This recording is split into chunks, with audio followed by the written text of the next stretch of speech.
तर hi guys, कशा आहात तुम्ही सगळ्यांना? आज आपला तिसरा मिनी व्लॉग. मग गेलो शाळेत. शाळेत ना आल्याच्या नंतर तुम्हाला भेटतो.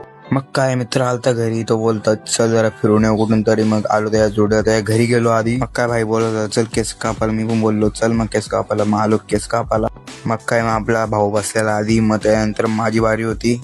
मग काय, मग आली माझी बारी. मग मी पण बसलो केस कापायला. मस्त केस कापली. मग काय, मित्र बोलत होता चल मॉलमध्ये जाऊ, मस्तपैकी काहीतरी खाऊन येऊ, भूक लागली. मग काय, मग पावसाने टाकलेली पूर्णपणे झोड. मग 2 मिनिटं तिथं उभं राहिलो मग काय फिरलो मॉलमध्ये थोड्या वेळ आणि मग काहीतरी घेतला खायला आणि मग ते खाऊन झालं. त्यानंतर गेलो बर्गर खायला. मग काय, मग आलो बर्गर खायला. मस्तपैकी बर्गर घेत मग काय थांबून बर्गर खाल्ला मस्तपैकी आणि भूक लागलेली दोघांना पण. खाल्ले आणि लगेच निघालो आम्ही तिकडनं. मग काय बर्गर खाऊन झाला ना, याला सोडतो याच्या घरी आणि मी पण जातो माझ्या घरी. तर मित्रांनो, आजचा ब्लॉग आवडत असेल लाईक आणि सबस्क्राईब करून टाका आणि भेटूया नेक्स्ट व्हिडिओमध्ये. Bye bye.